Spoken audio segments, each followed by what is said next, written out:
We recently bought our very first home and oh boy, was it a challenging, stressful process. So in this video we want to share 6 challenges that we ran into when looking for a new home. And we will share our pro tips for each of them, so that you can be prepared when you do it. So grab a notepad, a cup of tea, and let's get started. We started our home search around the end of January this year. We had no clue what to expect. We just knew that it was time. The market seemed to be as low as it could get these times, but we weren't in a rush. It was exciting, but we didn't want to take it too seriously. Maybe because it kind of felt a little unreal, and personally, part of me was always like, maybe we just don't find a home and eventually decide not to buy, and I'm okay with that. I still remember our very first visit, how diligently we prepared for it, reviewing all details of each property we were to see that day. We brought printouts for each viewing and carefully took notes on everything we found interesting or unusual and every question we had. Fast forward to the end of March and we made an offer on the property that we're now calling home. This whole home search process took us about 2 months. It was some of the most intense months for us. Home buying definitely felt like a part-time job for us. So here's why it took us this long and the challenges that we ran into along the way. One of the biggest challenges in the current housing market in big cities in Canada in general is competition for homes. It made it very difficult to find a property that meets both our needs and our budget. In our case, it was pretty common to fall in love with a property, reach out to our realtor to schedule a visit, and to find out that there are already 8 offers on this house, and all of those offers are so high that it's just outside of our budget. It really made us feel discouraged at times. It made us wonder whether we should lower our standards and start considering other options. Of course, we didn't want to lower our standards. We wanted a spacious home with a reasonable distance from neighbors, a decent backyard with a nice, spacious and convenient layout, and that was our non-negotiables. Otherwise, what's the point of buying a home that offers living conditions that are lower than your current rental, right? We could just keep renting the apartment we love. So, with all our non-negotiables, we decided to compromise on something that didn't impact our standard of living that much, distance to Toronto. So we increased our home search radius from 20 minutes from Toronto to 40 minutes from Toronto. Ever since COVID started, we spend most of our time at home, we work from the home most of the time, so it made sense for us to optimize for the home itself, rather than the proximity to the city. So what are the takeaways that you can use in such a competitive house market? First of all, set up filters on your home search app and check if new listings are available. And most importantly, be flexible with your time. The only reason why we managed to get this home is because we were very quick on spotting it on time. We arranged a visit within 4 hours and made an offer the next day. And we got lucky the snowstorm happened the next day, so many people simply canceled their visits. Otherwise, I'm sure there would be many more offers to compete with. It's not just the price tag. Another challenge is the high cost of living in the entire GTA area, which makes it really difficult to save for a down payment and afford the ongoing cost of home ownership. We had to go through rigorous budgeting, and to be honest, we thoroughly looked for a reason not to buy a home at this time. It is a lot of financials to go through. First, you need at least 5% on the property cost for your down payment, and the more the better. We had to factor in all our monthly payments like utilities, internet, telephone, security, insurance, property tax, and all of that makes your monthly payments higher than just paying for a rented apartment downtown Toronto. And then there are renovations and maintenance costs to consider because you're now fully responsible for any fixing costs at your home. And then many types of homes in Canada also have a condo maintenance fee, which all adds up on top of your home cost. Our goal was to make sure that we're not paying more than 30% of our net income on housing. In the end, we ended up going slightly outside of that target, and that was a carefully weighted decision. Our takeaway here is don't force buying a home. Do not be emotionally engaged and make cold-hearted decisions. You don't want to buy and be house broke. Make sure that you're comfortable with your finances and with making the decision of buying a home. It's a really big decision. Additionally, take all the home buying advice with a grain of salt. Realtors' main goal is to sell homes, so they will always make it look like the best time to buy a home was yesterday and the next best time is today. Your goal is to buy a home when it's the right time for you and your family. There are multiple calculators available online on renting versus buying, so make sure to use them to make calculations that will help you in making your decision. And then, when you're ready, be ready to move fast, because competition, remember? Speaking of costs, the mortgage conditions you get may make it or break it in your home buying and budgeting process. For us, mortgage pre-approval was stressful and really painful, stretching over weeks as we worked with both mortgage brokers and the bank. And if you are not yet ready to buy, you can look into a rent-to-buy program. Equity Homes is one of the few, if not the only company in Canada offering this unique opportunity. If you are new to Canada, lack a necessary credit history, or are self-employed, or in need to help saving for a down payment, Equity Homes can help you establish a home buying budget that suits you.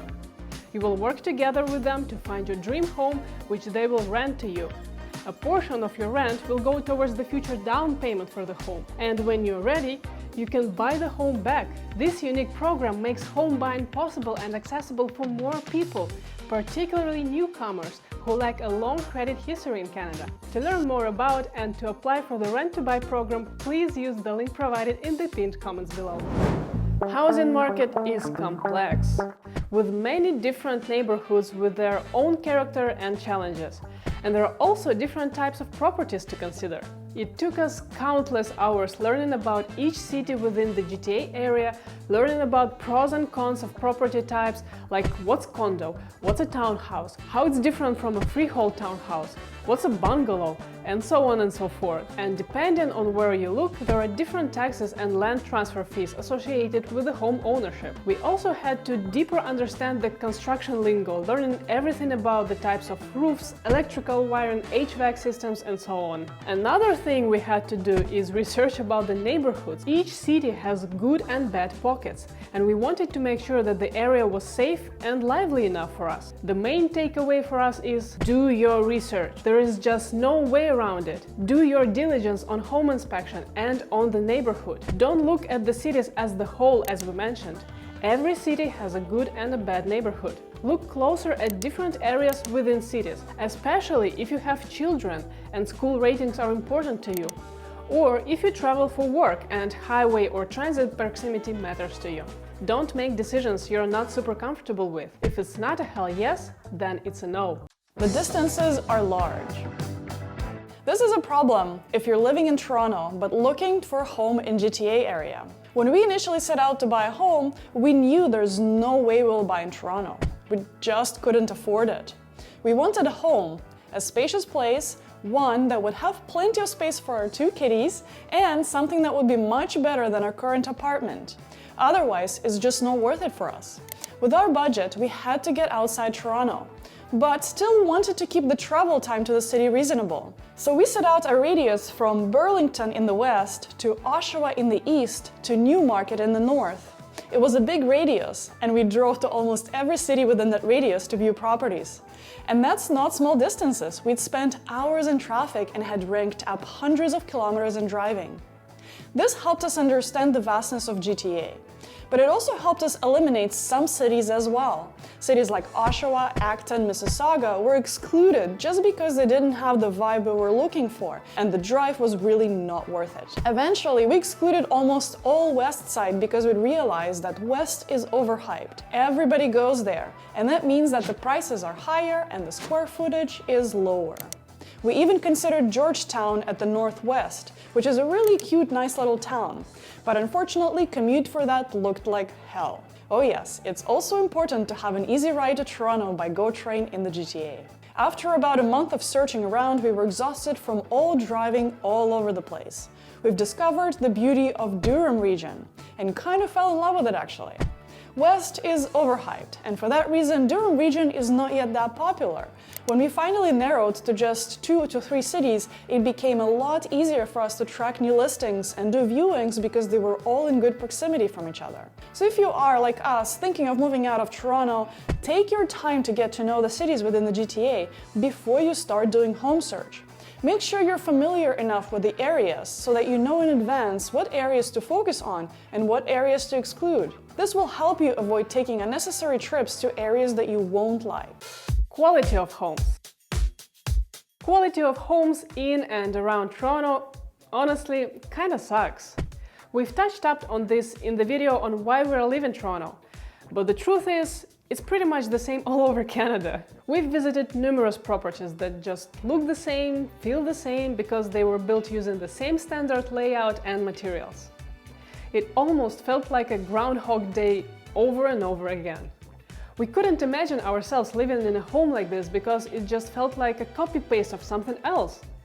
We wanted something unique. Another thing that surprised us is that the newer the construction is, the smaller and more cramped the layouts are, and the lower the quality of the building material is. We've learned that older homes are built using sturdier, more solid and higher quality materials. Yes, there are, of course, shortcomings in older homes too, but we will keep them for another video.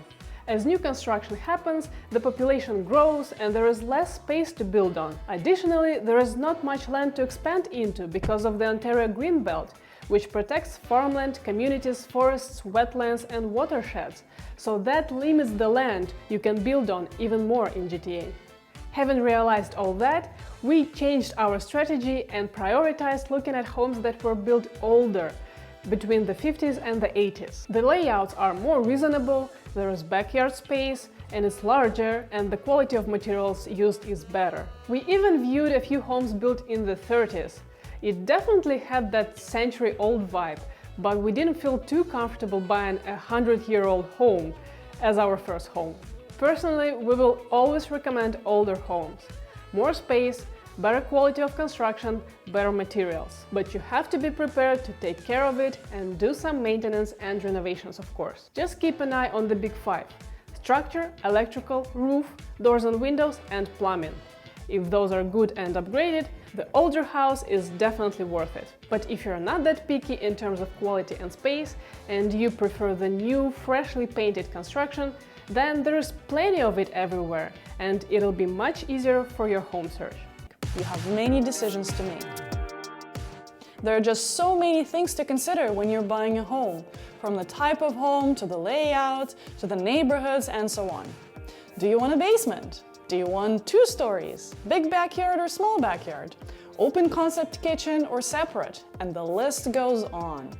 When we first started looking for a home, we had a huge list of what we wanted in the home. After viewing a dozen properties, we started to realize that we had to compromise somewhere, or increase our budget, which we couldn't. An ideal property just doesn't exist, and we had to get real with ourselves on what were our non-negotiable deal breakers and what's something that we could compromise on. Reality is, if you're buying a home that's not brand new, there will be problems. It could be anything like piping has a slow drain, or the deck started rotting, or basement had a leak, and the list goes on.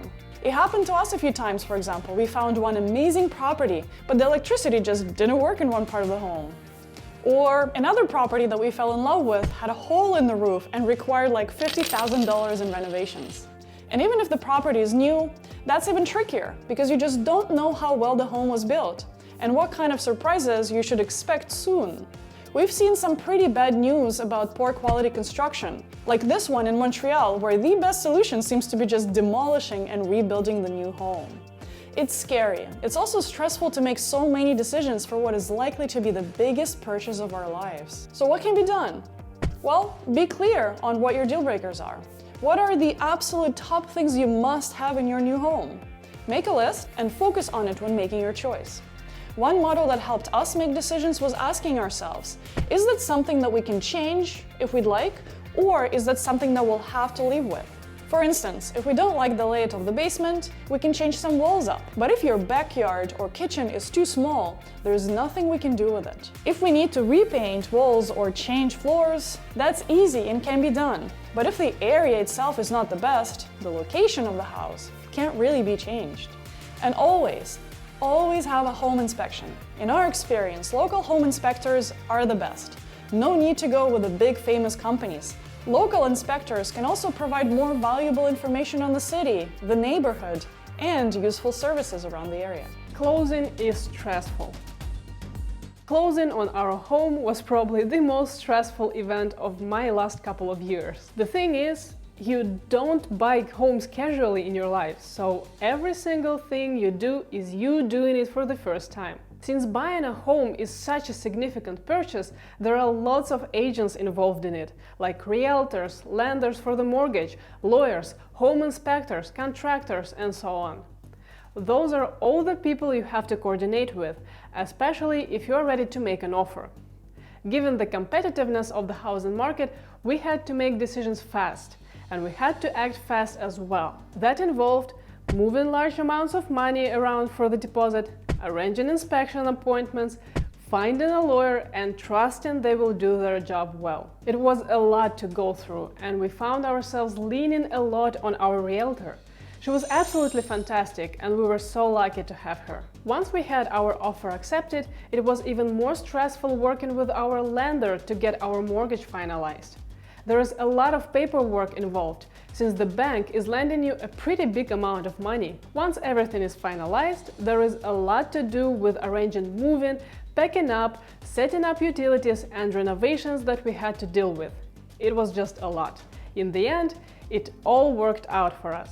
Our tip here is to be sure you understand the full process from start to finish beforehand and prepare accordingly. This will help you avoid rushing into decisions and potentially making irreversible mistakes that might cost you your home or thousands of dollars. Make sure your offer deposit funds are readily available. All your finance and lender documents are put together. You have a lawyer, and all other ducks are in the row before you start making offer and closing on a home. Having a good realtor and a lawyer helps a lot. Ask around. Maybe your friends and colleagues have nice referrals for you. Or shoot us a message. We can recommend ours. And as for the mortgage, always shop around and ask what can be done to lower the interest rate you're offered. Mortgage itself is a very vast topic and deserves a separate video. Let us know in the comments below if you're interested. Despite all these challenges, buying our first home was an exciting and rewarding process. We've learned a lot throughout the process, and we also didn't shy away from asking our realtor and lawyer a million of questions along the way. We've watched countless videos and read a lot in order to gain confidence in making the right decision. And we have to admit that we're proud with the decision we've made. We're excited about this next stage of our life and to take you along the way with us. Let us know what else you'd love to learn about our home buying process. We're doing some renovations right now and are excited about setting up a proper YouTube studio soon, so stay tuned for that. A huge shout out to our Patreon supporters. Thank you so much, guys. Are you still with us? Now is the best time to click the like button below and subscribe to this channel if you haven't already. If you give us a like in this video, it'll let YouTube know that more people need to see this. There's nothing else for us to say here except for good luck in your home search and thank you for watching. We wish you the best of luck in your home buying journey. Take care.